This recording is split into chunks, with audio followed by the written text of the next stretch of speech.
We're very happy to be here with all of you. I wanted to say a few words. We lost one of our very dear godbrothers, Nitai Prabhu. So I wanted to say something about him. I'm writing an article actually as well. I'll share that as well. But so Nitai Prabhu, he was a lifelong, pretty much lifelong brahmachari. He was Mexican, and he was serving in our temple in Navadvip for many years. He came to live there permanently, probably like 10 years ago, something like that. He was always visiting on and off. He first joined the Krishna consciousness movement in the early 80s. And then he eventually came to our mission, and he served in our temple in Guadalajara, Mexico for many years. And then he was always coming back and forth to India. He always loved India. And then probably it was around 10 years ago, he started permanently living there. And he just passed away in a very extraordinary way on a Thursday evening. Some of you'll have heard already, but he was living at our temple in Ekachakra, which is the birthplace of Nityananda Prabhu. And our Gurudev gave him the name Nitai Charan. So some special connection with Nityananda Prabhu. And then so he spent his final years living in Nityananda's birthplace, serving there. And then he left his body in a really extraordinary way. He was ill I spoke with his sister the other day, and she told me the details that she'd been given. That he'd been ill. It wasn't a serious illness, but he had some illness for a few days, and then it seemed like he recovered. And then a day or so after that, he attended the evening arati. They have these extraordinary deities in Ekachakra, of Gaur Nitai, Gaur Nityananda. They were manifest to be the same actual size as we've heard Nityananda and Mahaprabhu were. So like, I don't remember, maybe someone can remember the exact numbers, but like seven foot something, they're like these huge, extraordinarily beautiful deities. So anyway, the evening arati, the evening worship took place, and Nitai participated. And then after the arati, he did circumambulation, and then he came to before the deities one last time, and he offered his full obeisance on the ground, and like in front of the deities, and he left his body like that. And yeah, when I heard the news, it's like like hearing someone like that leaving, and in that way, it's a simultaneously joyful and very sad thing. Nitai, he was like everybody's best friend, you could say. He was a very he was just very simple-hearted, very pure-hearted. He was childlike in many ways, and he didn't have any material desires. He didn't get involved in politics or gossip or any of these things. He had so much enthusiasm for service, for kirtan, for service, and he loved everything to do with Krishna consciousness. And he used to take care of the cows. He spent a lot of time taking care of the cows in our Navadvip temple. He loved kirtan. What else? He was happy to clean. He he loved the artis, and he was he was quite quirky as well. He was quite eccentric. and he was so determined to attend all the artis that if necessary he would, because in our main temple in Navadvip we had two big, it was a big temple. It was like a small village really. And so the temple spanned over two compounds, and in between the two compounds there was a main road. And so there were like gates that each compound was locked up at night, and there were separate gates for security purposes. And there were two temples in each compound. So the main compound had the main deities of Guru, Gauranga, Gandharva, Govinda, Sundar. And then there was another Samadhi temple for Param Guru, grandfather Guru, Srila Maharaj. And then on the other compound, there were two more temples, one for Sadashiva and one for Giriraj. So there were 4 artis that took place 3 times a day, and so the early morning it was difficult to attend all of the early morning artis, not just because of the time, because it would start around 3:30 in the morning, so that alone would make it difficult to attend the first. They were meant to move in a sequence, the 4 artis. So first of all, the time, it would be, I think even could have been 3 a.m. sometimes, that they would start. So already like that would make it difficult for anyone to attend. And then the other problem was, like sometimes some of us would be like, okay, we're gonna do all the artis, we like every now and again, devotees might try to like make the effort. But then the other problem was that the persons who locked the gates, they could still be sleeping. so it would be a challenge to, like sometimes devotees would climb over the gates. That was one way that, 3:30 in the morning, that was one way persons would get around it. But Nitai, what he would do, because his room was that he stayed in the brahmachari quarters, which were in the main compound. And especially at festival time, rooms were limited, so we couldn't just give anyone whatever room they wanted. So Nitai, because he couldn't get a room on the compounds where the first arati started, he would just sleep out, like in a hallway, or like under the building, or under the stairs. He'd find some corner. And he would just sleep anywhere and everywhere. And also someone reminded me the other day how at one point he had this service taking care of these small deities, Gaur Nitai deities. And because he was afraid that he wouldn't wake up, he would sleep out in the hallway. So as soon as the first bells started going, then he could just like jump up, So he lived on a few hours of sleep every night. And usually he'd be the only one who was attending all these artis, and he was such a sight to behold. He's very tall and lanky, and he one of his one foot was slightly twisted, so he didn't walk, he danced.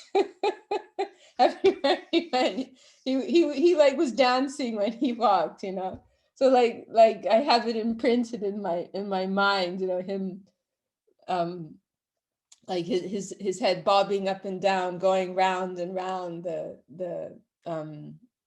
the Govinda Kund temple.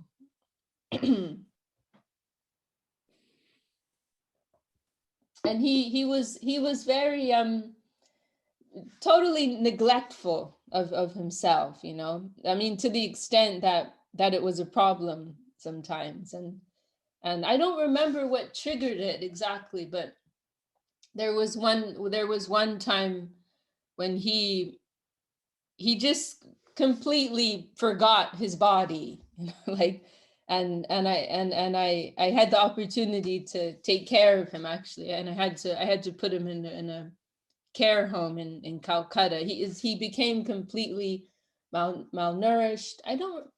I think he was staying, because sometimes he would be sent to stay at, we had Acharya Maharaj open quite a few temples in India. So he would be sent sometimes like to Siliguri, and there's Ekachakra, Siliguri, different temples. And I think he might have been staying at a remote temple somewhere. And so, usually if he was in the company of the Westerners or some, a good group of devotees, then they would keep an eye on him, make sure he's eating properly. But I think he was staying at some remote temple and just completely neglected himself. He became quite malnourished. And so I ended up taking care of him, and I put him into a care home in Calcutta.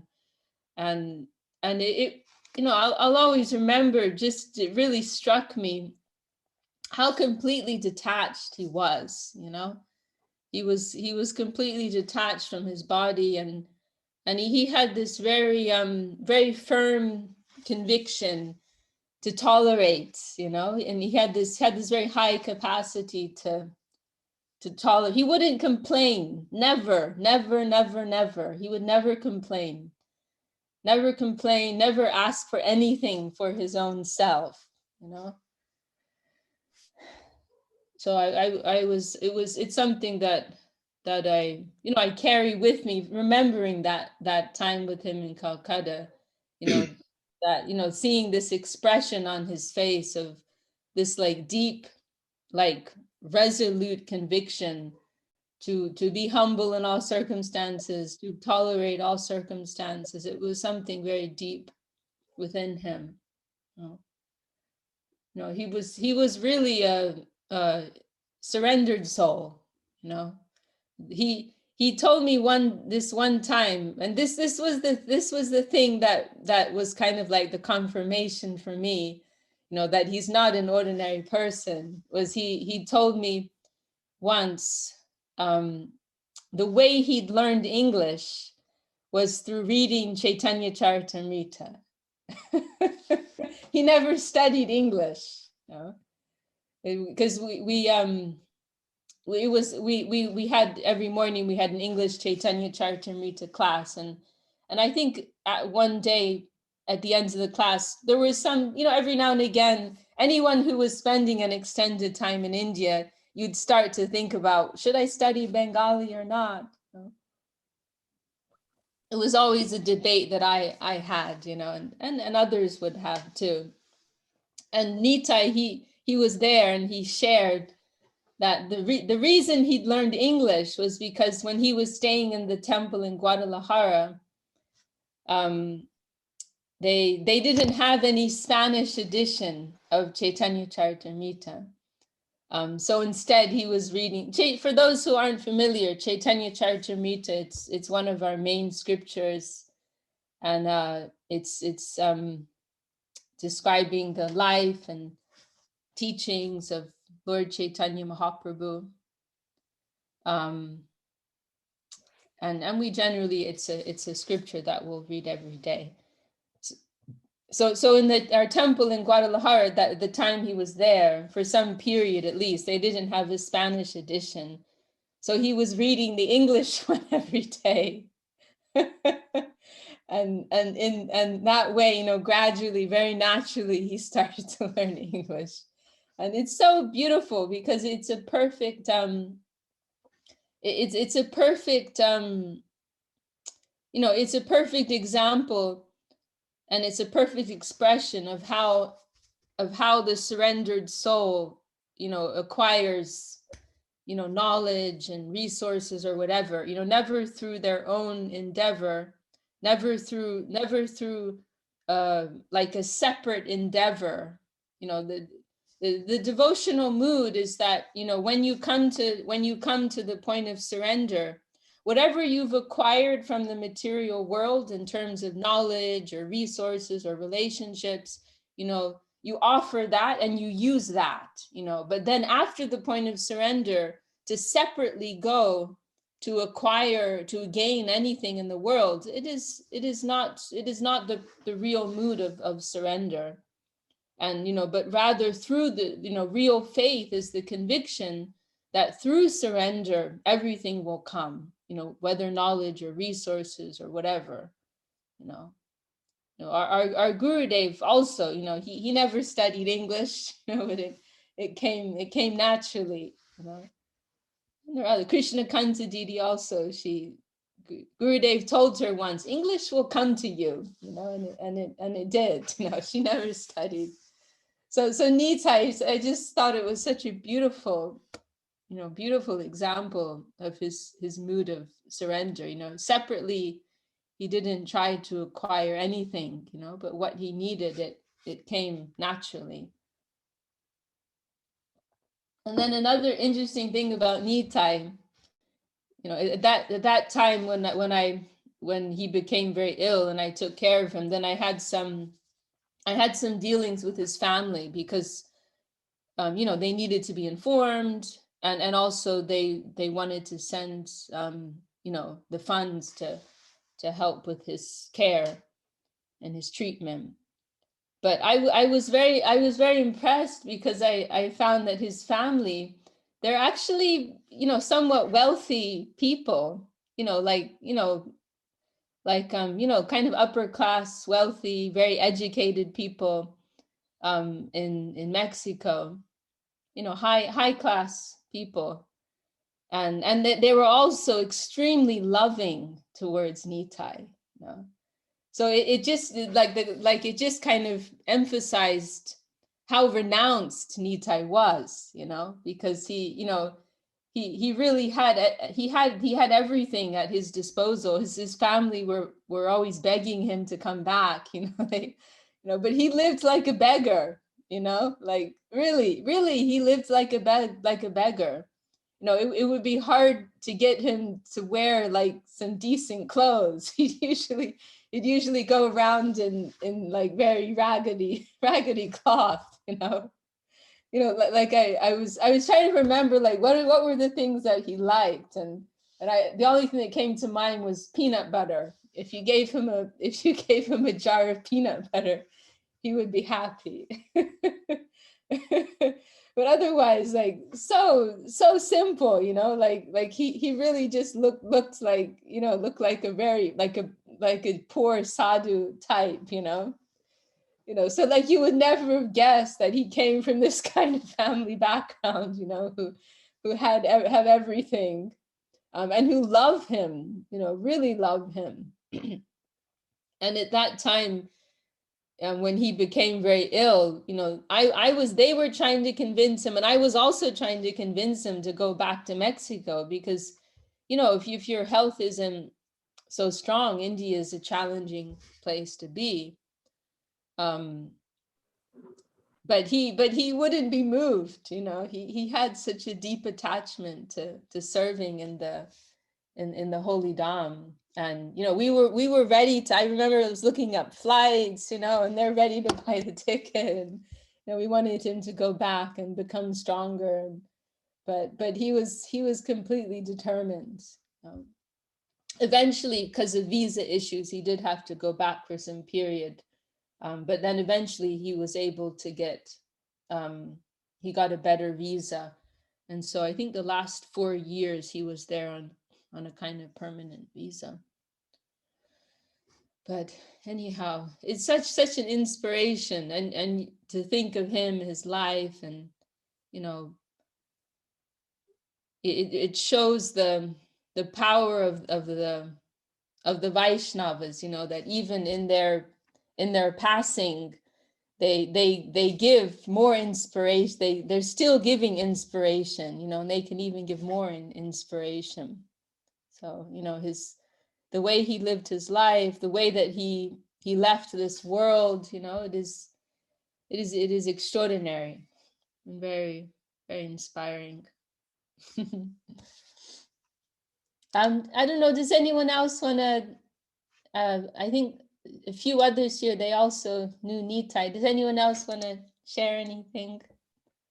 When I was there in Abadip, every morning I met him. He had already gone to the Ganges and took his bath, and always smiling, always smiling. He was really very special soul. I never forgot Nitai.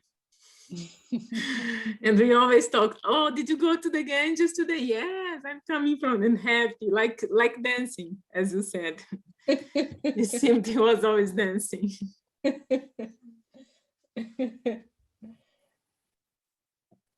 I was surprised to know. Oh, and it's anything like special, but 1 month ago, I was in the city with Anushiri, and I saw some figure walking. And I felt this, I told them, Shiri, oh, he seems to a Mexican brahmachari. For a second, I thought it was him because it was a tall person, the shape of the head, very similar. I was like, but it's not possible.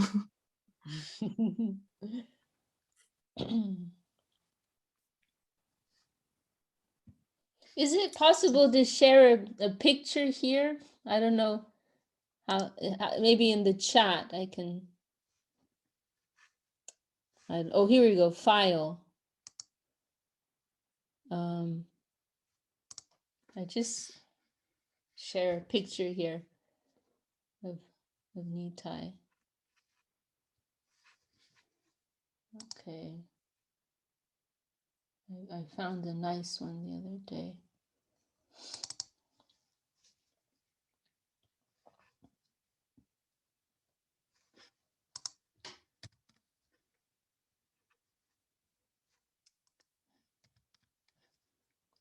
Oh.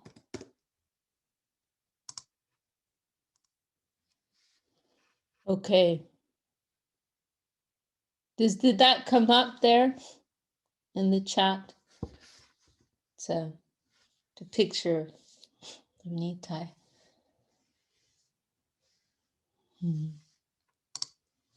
Okay, for those of you who came late, we're remembering a dear godbrother who passed away last week on Thursday evening, and he left his body in the holy dham before the deities of Nityananda Mahaprabhu, Sri Chaitanya Dev.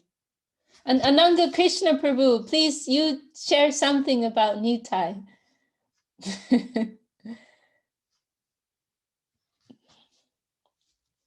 And Ananga Prabhu, are you there?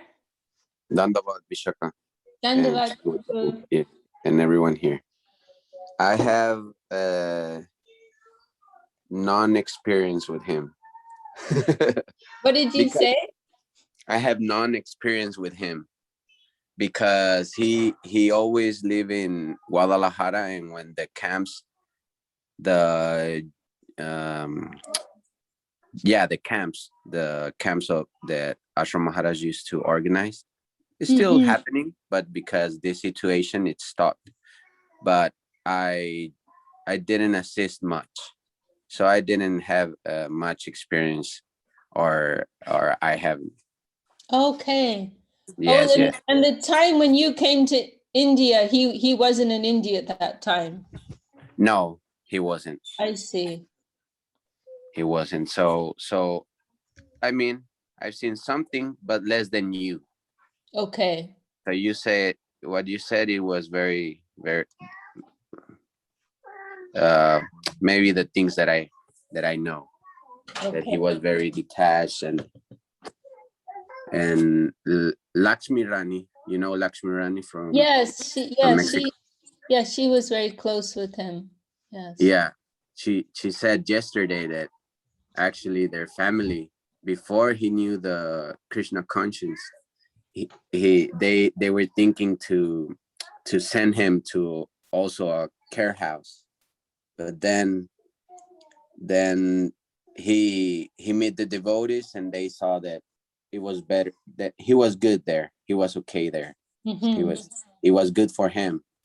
So then first they didn't like it so much, but then the last years they were very happy to seeing him and hear about him, how he speaks. And a lot of devotees said a lot of things, like they used to send him emails, and then he answered in a very poetic way, talking about Navadip, and like very sweet, very special, very special. So yes, it makes me think what it looks healthy for us, it is not in that plane. I mean, unhealthy, right? Because we think, oh, he needs help, but only for this world. But in his conscience, he don't need it. He didn't need it. So anyways, that's it. You had is this, you're referring to a Zoom meeting you had with some of the Mexican devotees? No, just Saturday with Janardhan Maharaj. Okay, nice. Yeah. Very nice. They were speaking very nice, and a lot of devotees sent also in Ashram Maharaj daily Facebook transmission. They send this kind of explanations and words about him. Yeah, very sweet, very sweet. Okay, very nice. Oh, thank you for sharing, Prabhu. Thank you. Dandavat. And Chintamani's asking here, yes, he would take care of the Sankirtan bus. That's right. With the deities there, Gaur Nitai. Yes. And the picture, did the picture not come through? Varun has said he doesn't think it came through. I don't know. I got it. You got it, huh? Yeah. Okay. Let me see. All right. Well, we can proceed with our normal Zoom. Oh, Chintamani said I had a conversation with him about van life. Very nice. So does anyone want to suggest a topic for today? Any question or topic, anything at all?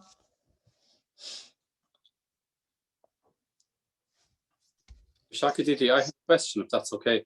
Yes, of course. Yeah. So I suppose I'm trying to figure out what I'm asking. I suppose it's got to do with personality and the soul. And I suppose what I've been trying to maybe understand is around the person. Like obviously we have the personality of our body, the personality of ourselves, like our ego and that.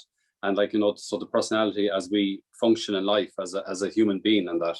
And then there's a personality of soul. And I suppose I was trying to figure out like that, like from the point of view of when before the soul comes to material world, when it goes through a different stage of consciousness, and the consciousness has personality. And I was trying to figure out, maybe if it's the right question, I don't know, the difference between the personality that we have here and the personality of the soul. I was thinking, I suppose, like about things like heart connection and compassion and sincerity, and that in that sense, and like when we leave our body, that personality, that heart personality of the soul, that is that part of the soul, and does that then follow through for that person in their next birth? If that's kind of my question, I think. I don't know. That's what I've been trying to figure that out. Wait, so you're asking about the difference between our personality at present and our intrinsic personality. Yes. Is that that's it. Yeah, that's it. Okay. Yeah. I mean, we all have a swarup. Swarup means our intrinsic spiritual form, but at the moment that's like a bud, or like an embryo or a seed. It is something that is there in a in a dormant way, in a potential way like that. But it's not something that we can know at present. We have so many stages of purification to go through before, we have to clear out the gunk. We have to clear the dirt before that true spiritual self can begin to blossom and reveal itself. And so, and this is something, it's actually a very good question. It's an important thing for us to remember, that we shouldn't think that who we identify ourselves to be now, who we think we are now, that doesn't have anything to do with, or does not necessarily have anything to do with our true nature. At the moment, what we consider to be our personality, it's and this is why it's sadly ridiculous, the notion of doing, this idea that we should be free and do whatever we want, etc., etc. We don't know who we are. So what we consider to be our personalities now is just a cluster of acquired tendencies and prejudices, which we've acquired throughout so many lifetimes. All of our desires and our likes and dislikes, they're based on acquired tendencies throughout many lifetimes. So we cannot think that who and what we consider ourselves to be now has anything to do with who we are intrinsically. No. I mean, it's really quite a frightening thing, or at least a very sobering thing to consider, that if we just look at ourselves, look at the body we're in now, look at our circumstances now, and consider, I've been in a completely different body, different circumstances in another lifetime. I've been through animal births, I've been through insect births, I've been through various, I've been through plant life and so on and so forth. So how can I put so much importance on my current situation and current body, current likes and dislikes in this particular birth that I'm going through right now? So it's not something, I mean, it's a point to consider and understand, but for us to try to know what our spiritual personality is, it's too premature to consider that. It's like we're like in diapers, pretty much. That's pretty much our stage, like if we're thinking about like stages of development in spiritual realization, we're in diapers. We can't even clean up our own poop.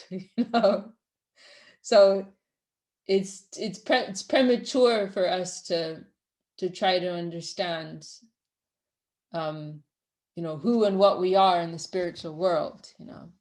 And I'm being like strong on this because I know you're not aware of it, but it's actually, you've actually brought up something of a a hot issue, because there are persons, I know you're not in that category, but there are persons who really emphasize this, and they try to know what their rasa is in Vrindavan, And they think that we can't make progress unless we meditate on that now. You know, what kind of gopi am I? What kind of special service do I have? Like, there are unfortunate people who think that this is something important here and now.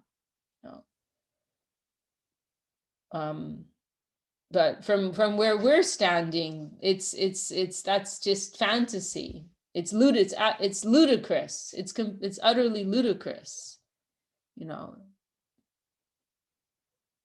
when we need to know, we won't be able to stop that revelation. You know, there's no need for us to know that right now. We're learning that we're learning how to write. We're learning the ABCs, and some persons, they want to jump to writing a thesis.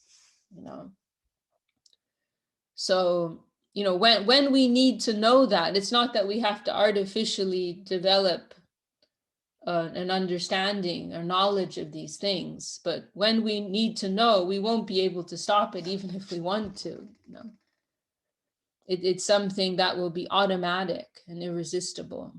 You know, like if a lady is going to give birth, you know, but when the baby's ready to come, the baby's ready to come. You can't stop it.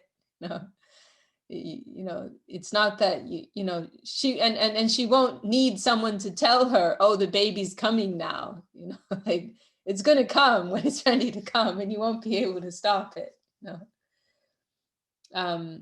So yeah, I mean, at the present moment, we're in the stage of anartha niritti.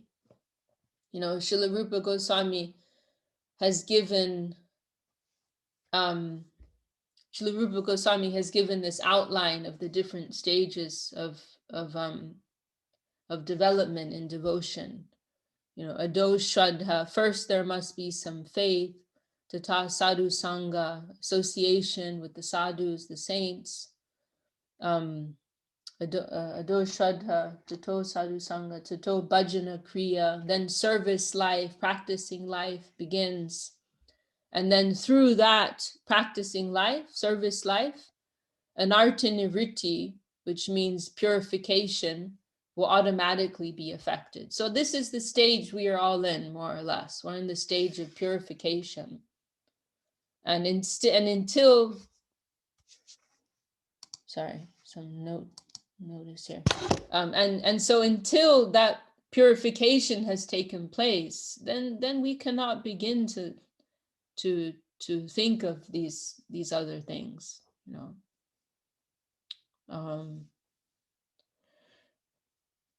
Does that answer your question, Prabhu? It does perfectly. Yeah, it does. Okay. Yeah. I can also add, you know, at the same time, it's not that we will completely dismiss, you know, our personality at present. You know, rather our you know, we're not about negation.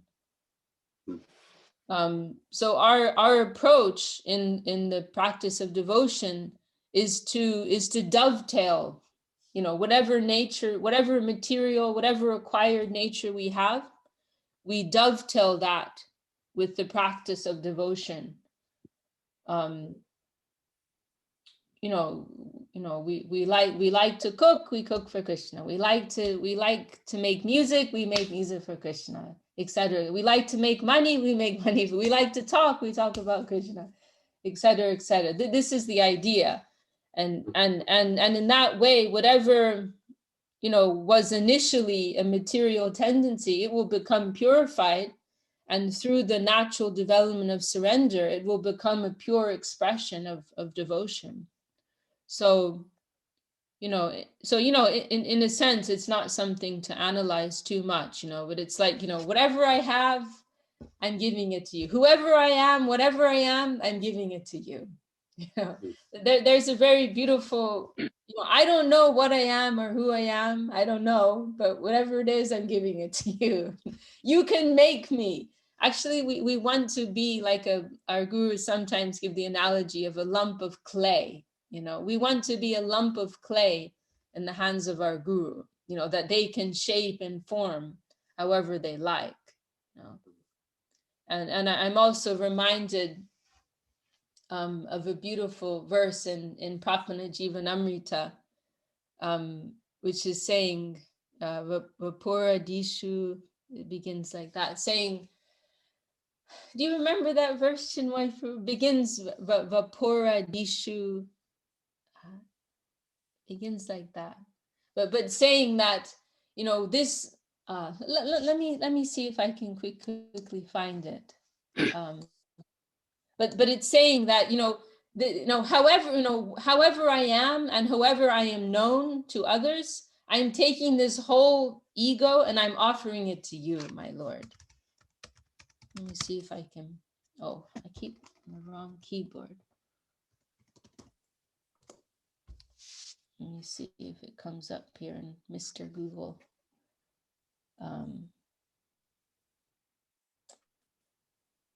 Here it is. It's for those who aren't familiar, Prapana Jivanamrita is a very beautiful text on the subject of Sharanagati, surrender, which was compiled and prepared by our grandfather Guru Srila Sridhar Maharaj. Let me see, I have it here. Here it is. I'll post it in our chat here.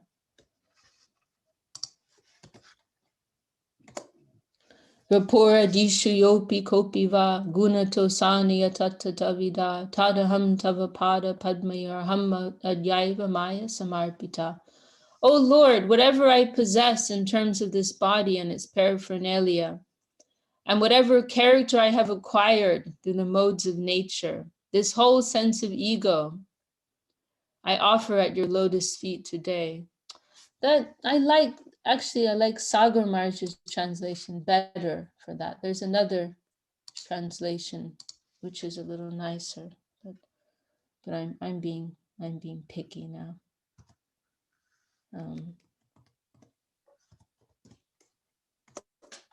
Anyhow. So you're happy, Seamus, that yes, sense. Thank you. Yeah, it's perfect. Thank you. It makes very good sense. I think I was just gone too analytical and I was just trying to figure out in my head, but that's put me back on track. So thank you, I understand. Yeah. Okay, I'm glad. Okay, so we have another question here. Let's see, from our new friend, Deep Tanshu. Can you explain the epistemological logic behind taking Sabha authority, Praman, evidence to be absolute and not relative? Can you, first of all, Deep Tanshu, can you introduce yourself to us? And then can you please give the context for this question? Hare Krishna, am I audible? Hare Krishna. Hare Krishna. So I'm the Sangha from Vishakha, India. And sorry, the line is not so good. Where did you say you're calling from? Vishakha, India. Rishikesh, did you say? Yeah. Okay, wonderful. So I was reading Java Dharma, and in the second part of the text, when we talk about the proof there, so it talks about what? Sorry, did you say the Swarup? No, not Swarup. In Java Dharma, the second part, when we talk about the Pramana there. Okay. Pramana. So, in Dasmulva Tattva, the first Tattva talks about Pramanas, right? So that how the teachings of the Vedas were received to the Guru Parampara, and it talks about how that teaching is, it's infallible evidence. But at the same time, wait, sorry. What is infallible evidence? The teachings of the Vedas. The teachings of the Vedas. Okay. Am I clear? No, it's not so clear. The line is a little fuzzy. There's some network issue here. Am I clear now? Or is it I still think like that, that? yeah, that's a little better. It's a little better. Okay. So it talks about how this evidence is infallible. And when we read the Jeev Goswami's Tat Sandarbha, there also it talks about how Srimad Bhagavatam and the Vedas, they are infallible. They are evidence in themselves. So how do we understand that they are absolute in their nature? Because someone might say that that they might have been interpolated at some point of time, and they could have been people could have edited it in their own manners rather than letting it stay the way it was. So how do we understand that it's absolute?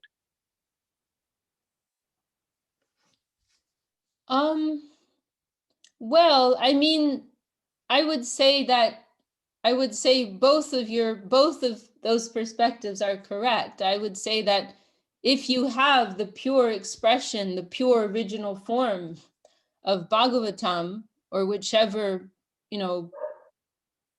scripture of the highest caliber, then that is absolute. But I would also say if it has been tampered with in some way, then it is certainly not.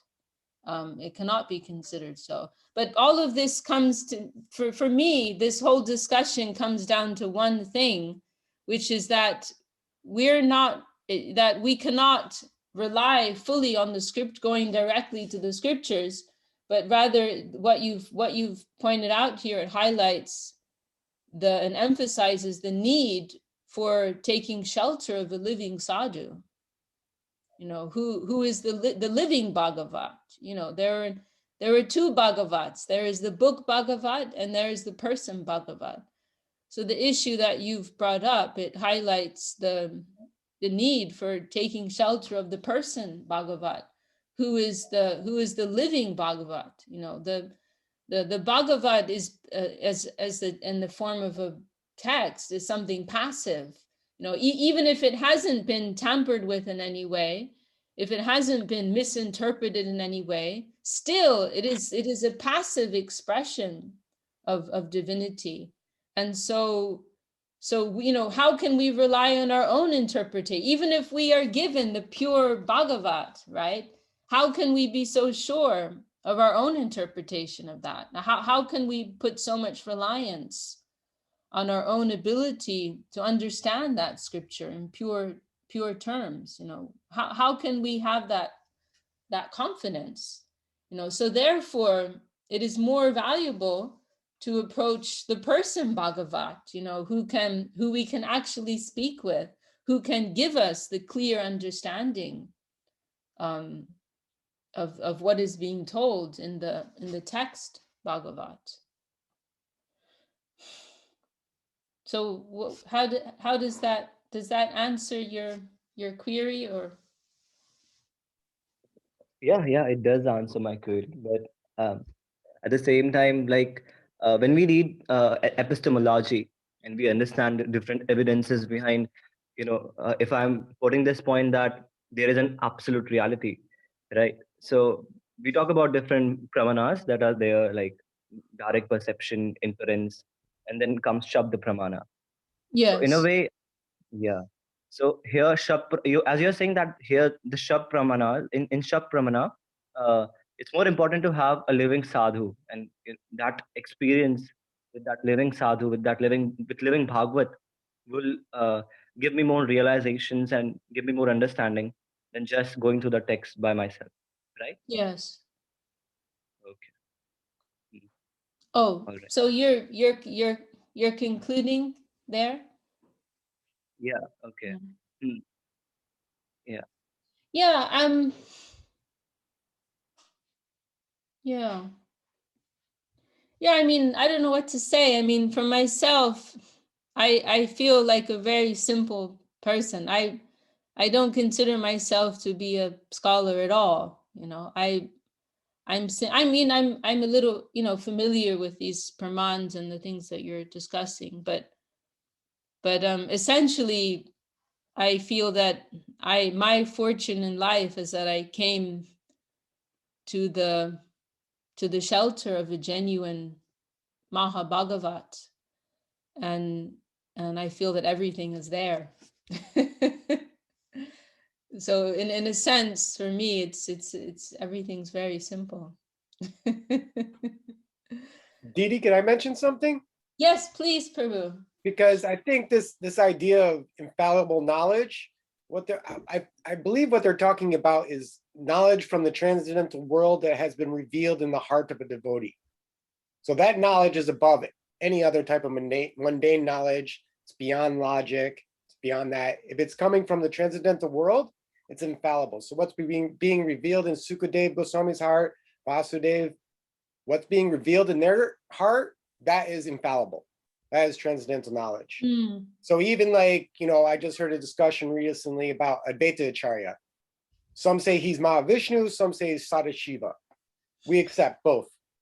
And we spoke earlier about Mahaprabhu. Some say that Mahaprabhu merged in Gopinath deity, some say he merged into the ocean. We accept both. It's true. This is transcendental knowledge and it has no limits to its reality. And so, but if it's coming from that transcendental world and being revealed in the heart, that is infallible. I mean, that's my feeling. Jai, yes. Definitely. Whatever is revealed in the pure heart of the Vaishnava, that is pure spiritual truth, for sure.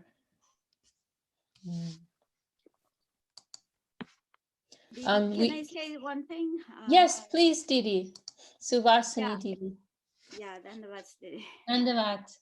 Yeah, regarding the point you made, in this book, Sridhara Maharaj also says this one point, like as you already said, the devotees are even above the Shastra, the scriptures, and he said there are some people who want to know about Krishna only from the Shastra, and he gave an example in the almanac. It is written that this year so much rain is expected, so much rain will come. But if we press the almanac, will a drop of water ooze out of it? He said the Shastra is the Shastra is something like that. It says do this, do that, but the Shastra cannot give us Krishna. First, we get the direction from the Shastra, then we are to do as it advises, we are to practice. And he said, but still we are mainly helpless when searching with this or that method. Practically, we should come in connection with the service of a Vaishnava. So that is like Sridhar Maharaj book, yeah. Try. Thank you for sharing, Didi.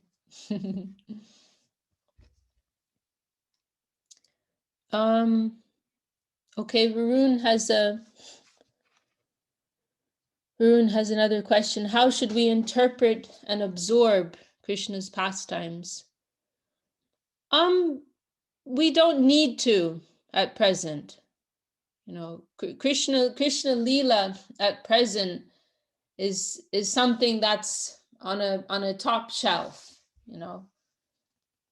It's not something that, because see, the problem is that we are still in such a contaminated state that if we try to dive too deeply into Krishna Leela, then, because we don't have any reference point, everything will become very confused for us. So, we're not digging too deep into that present. When we're in a purified state, then it is safer to approach these things more. But at present, Krishna Leela's, not that we're completely shutting the door on that. We have some remembrance of that, of course, and that's, that is like our worshipable ideal. It is something that we are holding on high above our heads. It is like we can also think of it as like an inheritance. We are minors at present. we are minors at present, and so when we come of age, our inheritance will be given to us. But at present, we are not ready for that. So we go on with hearing. We don't necessarily need to understand and to know everything, but we are going on hearing the words of our gurus and reading the books which have been recommended for us. And in the course of that, we are developing some understanding, we're developing some feeling, and it will be a gradual and a natural process. More than Krishna Leela, it is more helpful for us to understand, where we are right now, and how can we practically serve, Guru and Gauranga. Mahaprabhu's Leela is more safe for us. We can also say, if we have some attraction to Leela, then Mahaprabhu's Leela is highlighted more for us.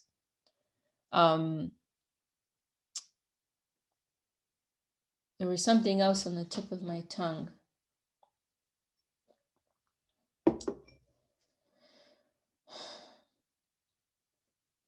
Yeah, and understanding fundamental spiritual principles like given in Srimad Bhagavad Gita. What I mean to say is, like, before we go to dive deep into Krishna Leela, there's many other things for us to give more attention to. Because the problem is that what is something that is to be revered by us, something that is most worshipful to us, it can become an object to our own senses and mental system. Krishna Leela can become something that's in the cage of our intellect. So we have to be very careful in approaching all of these things. Yeah. Oh yeah, I was going to say kirtan. Yeah, Gaura Leela, Mahaprabhu's Leela, kirtan, seva, Guru, Vaishnav. We're putting more emphasis on these things. Does that make sense, Varun? Yes, thank you. Yeah, because I haven't really read his pastimes, but when I think I saw a video of Prabhupada saying after chanting, try to think about Krishna's pastimes, and I tried to do that, but I didn't know what I should be thinking about. I see. It's good to have some familiarity. I haven't been through Srimad Bhagavatam myself, actually, but like something like Swami Maharaj's Krishna book, I would definitely recommend that. Do you know Krishna book? No.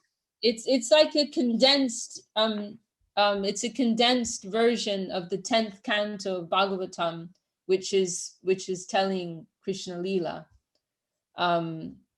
So I definitely recommend that you read that at least. It's good to have. You should have some. We need to have some idea at least. So yeah, you can find it. I'll send you a link. I think you can find it on the online database. Okay. Yeah. I mean, you want to have some fundamental idea. So yeah. Okay. Thank you. Okay. But yeah, I mean, yeah, it's a tricky thing, because I mean, it's a bit difficult, because Srila Swami Maharaj, in many ways, when I'm saying, I may invite some curses upon myself speaking publicly. But, in many ways, Srila Swami Maharaj Prabhupada, he was giving one level of instruction. And then Srila Sridhar Maharaj our Gurudev Srila Govinda Maharaj, they were kind of giving like the next level, So, everything that Srila Swami Maharaj Prabhupada said, we want to see it within the context of what was said later, by Srila Sridhar Maharaj and our Gurudev. I'll give you an example. Srila Swami Maharaj Prabhupada, he was preaching Krishna. He had a particular mission, and in order to fulfill that mission, he sometimes had to do things which weren't exactly according to the real standard, and he knew that as well. It's not that he didn't know what the real standard was, but in order to fulfill what he needed to do, he had to do things, in ways that weren't quite up to the real standard. One example is when the traditionally for second initiation, receiving the Gayatri mantra, then there's a fire sacrifice that will accompany that. But the first initiation, just giving the Hare Krishna Maha Mantra, it is not required. The Maha Mantra is beyond any fire sacrifice, and nothing else is required with it. But Swami Maharaj Prabhupada, and I believe they still do it to this day, he would have a fire sacrifice performed along with the first initiation, with giving the Maha Mantra. And so anyhow, one of the sannyasis in our mission, he was originally a sannyas leader in Swami Maharaj's mission, and then he later came and took shelter of Srila Sridhar Maharaj. And so then he started to develop a broader understanding of many things and the association of Srila Sridhar Maharaj. And then this point kind of hit him one day, like he's learning more about the holy name, the value of the holy name. And so he asked Srila Sridhar Maharaj, why did Swami Maharaj do the fire sacrifice with first initiation? And I mean, previously, there wouldn't be like a special initiation with giving the Maha Mantra. That's like a relatively new thing, so what to speak of doing like a big elaborate fire sacrifice? Like, it doesn't make any sense, So he asked Srila Sridhar Maharaj, why did Prabhupada do this? And Srila Sridhar Maharaj, as he often would, he gave a very broad answer. He just said, in a time of famine, distribute food by any means.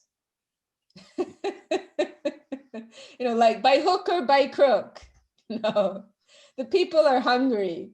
We might need to break some rules or do something, a little, off center. The main point is that people are hungry. We need to get them food. We need to break some laws or whatever. It doesn't matter. We need to get food to the people. So some of Srila Swami Maharaj Prabhupada's, some of the things that he said, some of the things that he did, we have to see within this context. He would give japa malas to people before initiation. That is not the real standard. The real standard is you have to receive the name from a Vaishnava. So the japa mala won't be given until you receive initiation. But in regards to the point that you just mentioned there, what first came to mind was how Srila Swami Maharaj Prabhupada, he commissions the devotees to make many of these beautiful paintings depicting Krishna Lila, right? Some of these paintings are very famous and they're very beautiful.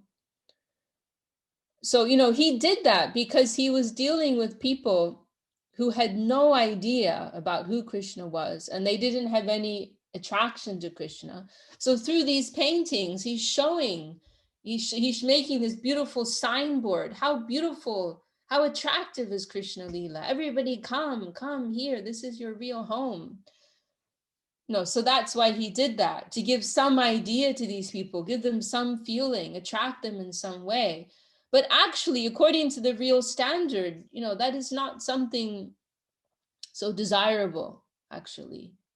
Our Gurudev, he did not so much appreciate when devotees would make, and I'm sorry if I'm going to disturb anybody here, but this is the truth. I'm just telling the truth.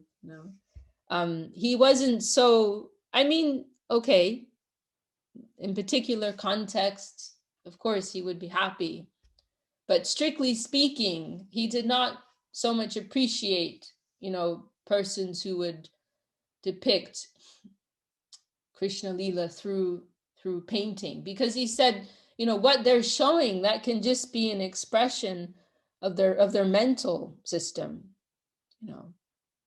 And he mentioned how he himself, because our Gurudev, he published in his younger years, he published a magazine, the Gaudiya Darshan magazine.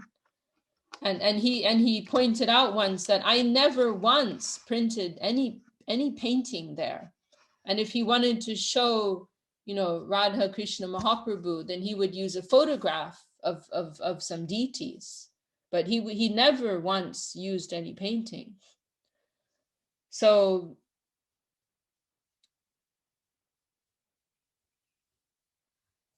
yeah, just to say, there are different stages of understanding, and so we have to, what's given in class 1 is different from what's given in class 2, and so yeah, we have to see things within a broader context.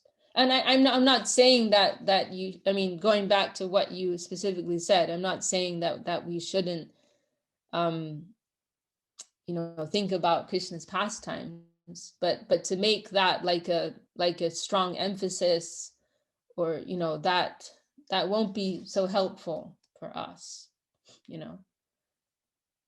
Krishna Lila can turn into a cartoon. We have to, there's knowing Krishna Lila, but then there's more importantly, there's developing the proper conception and developing the proper eye with which to see that, because otherwise, in the name of thinking of Krishna's pastimes, remembering Krishna, all kinds of crazy things, they can take place.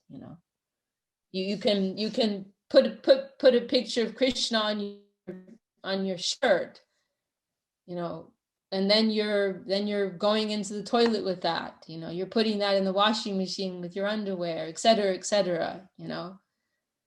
so there's the general approach, and then there's the more specific and refined approach.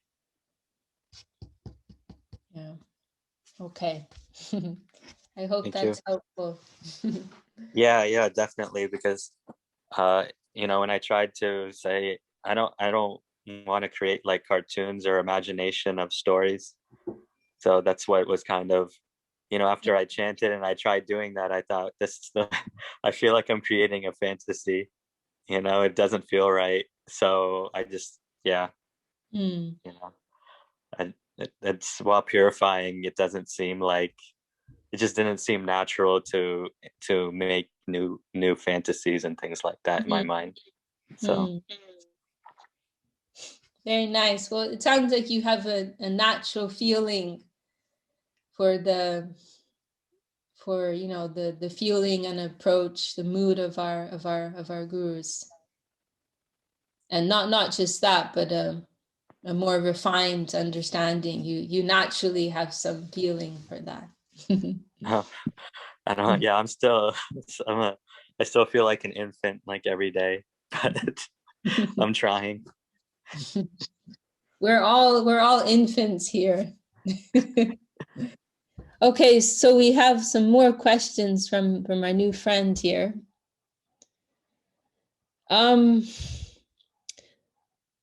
the first question, I mean, I can say something about that, but I don't want to say that. Maybe we can speak in a one-on-one. I'd be happy to speak, but I don't want to discuss. This is a very high, we've just been speaking about what the mood of our gurus, and okay, well, you've said it yourself, rasic. Yeah, it's a bit too rasic. Yes. It's this isn't something to put on the examination table or put under the microscope. I mean, maybe one-on-one I can share something that I've heard mentioned, by Srila Sridhar Maharaj, but in a public forum to just loosely, casually discuss these things, as, like an academic subject matter, that is something. Can I mention something? Yes, Prabhu. So I heard Gurudev speak about the time he came to the Sri Chaitanya Saraswati Math, first time he came. And in his village, he was a very good singer, master singer. And they used to sing a lot of songs of Chandidas and Jayadev. And these were kind of all these love songs between Radha and Krishna, and something very high that we don't really touch upon. And then when he came to the Mat, Srila Sridhar Maharaj told him, forget about those songs. That knowledge will be revealed in your heart. When that knowledge is ready to appear in your heart, it'll be revealed. And you focus on these songs of Sharanagati from Bhaktivinoda Thakur. So I think it's very important for us to just remember that. And then I'm trying to think of the shloka by Rupa Goswami, where he says it's the only way to get this knowledge is through devotion, through bhakti. And I can't remember right now. I think it's in the Bhakti Rasamrita Sindhu. You know the one I'm talking about? There's no other way to attract them, not through this, not through that, only through bhakti, through devotion. Do you know that shloka offhand? No? I mean, there are lots of shlokas like that. Yeah. But that my point is just that only through devotion, only through our serving attitude or serving mood, we'll be able to attract that knowledge, to understand these topics. Jai. Thank you for. Okay, Deep Tantra. What I will say, because I don't want to disregard your question also, is I will recommend, I think you're friends with Chintamani. In the second, we have a book called The Golden Volcano of Divine Love. And there's a section there where Srila Sridhar Maharaj is discussing different moods of separation. So I'll recommend that you read that book, Golden Volcano of Divine Love. And Chintamani, I'm sure she can share. You can ask her to send you a link. So I'll say that in response to your question, the first question. The second question, can a spirit soul be in both Aldaria Leela as well as in Krishna Leela spontaneously? Yes, that is something that we have heard. Our Gurudev, Srila Govinda Maharaj, he mentioned that, and I believe it is also mentioned in Brahma Samhita. Okay, Chintamani's answer. Thank you, Chintamani Devi. Yes, so about the being simultaneously in Gaura Leela and Krishna Leela. Yes, our Gurudev mentioned that about one particular soul, who was, I didn't have the fortune to directly meet him, but he was a member of our family. He was an American Vaishnava, and after he left the world, he was a very great devotee. He served Srila Prabhupada Swami Maharaj in ISKCON for many years, very devotedly, and then later he came and surrendered to our Gurudev and Srila Sridhar Maharaj. Rishabdev Prabhu, some of you here will have met him. But our Gurudev actually mentioned that about him. He said he went to Gaura Krishna Leela, and I believe it is also mentioned in Yeah, I'm like 90% sure it is mentioned in Brahma. If you look in Brahma Samhita, in the purports of Bhaktivinoda Thakur or Saraswati Thakur, it is mentioned in one of the purports there. You know, some souls, they have more affinity to Krishna Leela, they go to Krishna Leela. Some souls have more affinity for Gaura Leela, they go to Gaura Leela. And there are some souls who have equal affinity for both, and they will obtain a place in both, you know, inconceivably. It is possible. So yes, that's what we've heard. Then the next question, should we take our Tosi mala off while going to the bathroom and washroom? Now, what I've heard about this, this is what I heard from one of our Sanya. I haven't heard our, I mean, I can say first of all that our Kunti mala in our practice, we don't take it off, you know, ever. But what I heard in regards to this question from one of our sannyasis, Bhakti Sudhir Goswami Maharaj, is what he heard from one, I can't remember who it was. It was one of the well-known sannyas disciples of Srila Bhakti Siddhanta Saraswati Thakur. Maybe it was Madhav Maharaj, or I can't remember, but one of the more well-known sannyas disciples of Srila Bhakti Siddhanta Saraswati Thakur. This was his comment on this, that when you're in that awkward situation, you're traveling and you're carrying your japa mala and you have to go to the bathroom. And then what do? You know? So his solution was this sannyas, this Gaudiya Mata Charja. His solution was that because the Tosi is nirgun, right? So something that is nirgun, it cannot be contaminated. Something of a purely spiritual nature, it cannot be contaminated by anything of the saguna plane. And so his solution was to take his japa mala out of the bag. The bag can be contaminated, but Tulasi cannot. So his solution was to take the mala, the Tulasi mala, and put it around his neck, and to leave the bag outside somewhere. So something like that. That's what I recall. But in any case, I can say in our practice, no, we don't take our if you're talking about our Kunti mala, we don't. And you know, ultimately we're practical people and we don't like to bring our japa mala in the bathroom, but you know, sometimes it's unavoidable.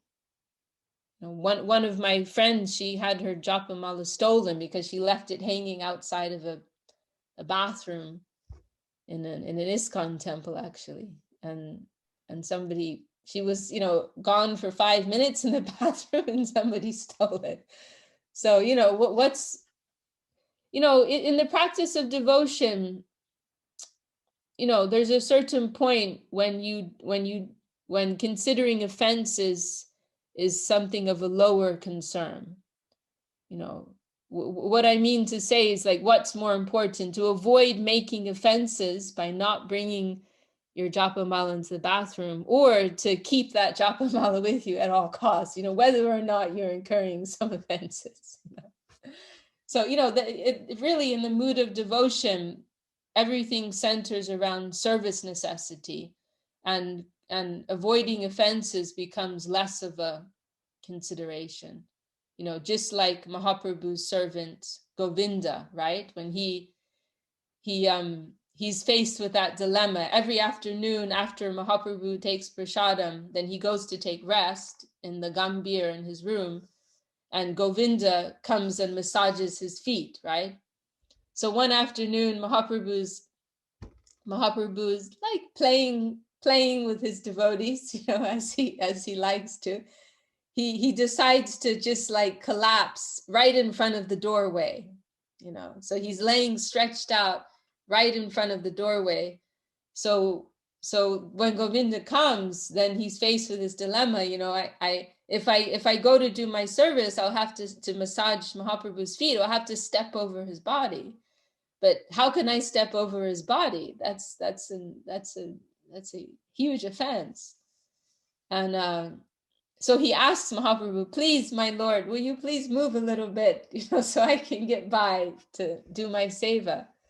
And Mahaprabhu says, oh, I'm so tired, do whatever you want. I'm not moving, so you can come in or not come in. It's not my business. You do whatever you want. It's not my matter. And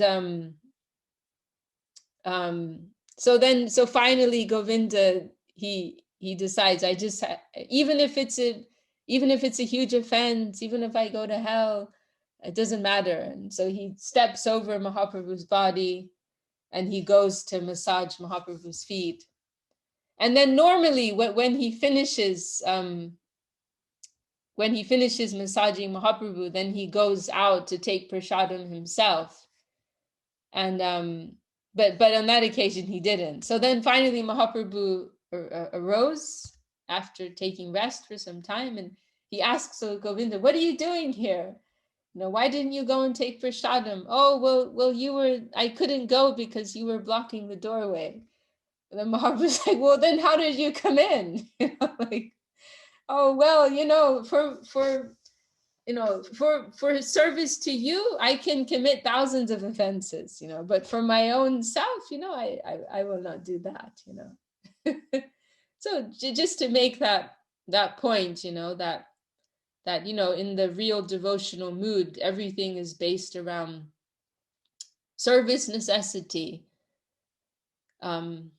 And so, consideration of what's right, what's wrong, if what's offense, what's not offense, that becomes, of a lesser concern. Not that we completely dismiss these things, and we shouldn't prematurely, we shouldn't imitate higher Vaishnavas. That's another point. We shouldn't do anything and everything in the name of what we consider to be service necessity.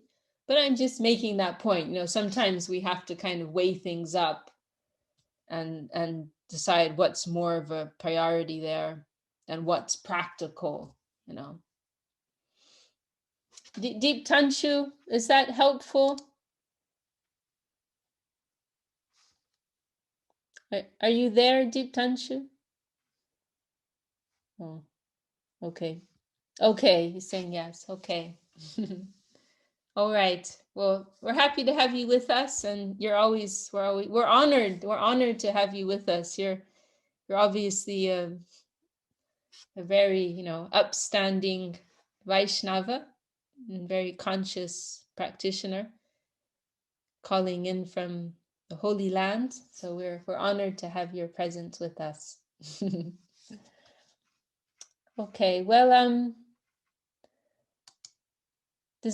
should we end there, or does anyone else want to add anything? Chinmoy Prabhu, any final words? No, Didi, thank you very much. The sloka is the Ata Shri Krishna Namadi one that I'm thinking of. Oh, that's the verse you're thinking of. Yeah. Okay. Yeah. Right. Oh, we were discussing this last week, actually. It's a very important verse, a very fundamental verse. Atashi Krishna Namadi Nabhaved Rajam Injiyai Sevan Mukha Hi Jivada Swayam Eva Sporchada. Yes, thank you for bringing that up. Actually, I think this is the third week in a row this verse has come up, and it's also very relevant to the discussion today. That and everything about Krishna, his name, his form, his qualities, his pastimes, exists beyond the purview, beyond the jurisdiction of our indriya, of our senses, meaning our mind, our intellect, our touch,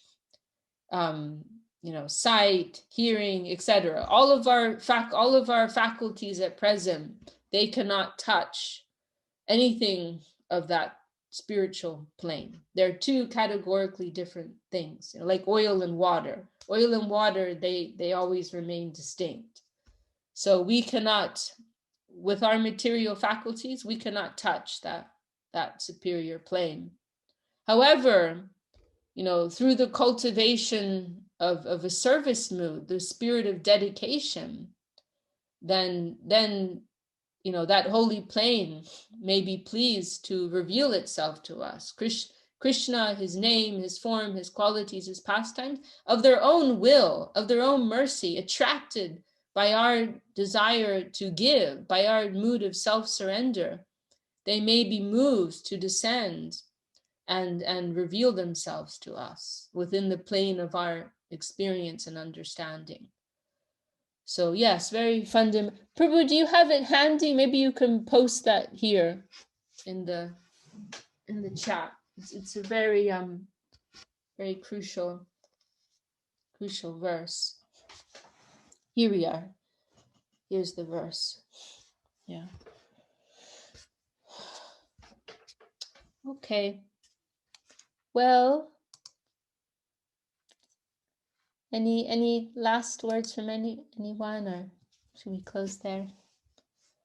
Okay, well, we've had a very lively discussion and very, very, very nice participation with our group here. Yeah. Okay, well, I'm wishing you all the best for the week ahead, and also asking for all of your well wishes and blessings for myself. Thank you so much. Jai Thank Shri Bhakti. you so much. Jai Thank you, Vishakha Devi Prabhu. Dasi ki. Jai Shri Bhakti. Jai Shri Bhakti Sundar Govinda Dev Goswami Maharaj ki Jai. Jai Chinmoy Dev Prabhu ki Jai. Suvasani Didi ki Jai. All the assembled devotees and sincere seekers ki Jai. Chintamani Devi ki Jai. Chintamani is always bringing so many nice people every week to our group. Nitai Charan Prabhu ki Jai. Nitai Gaur Premanande.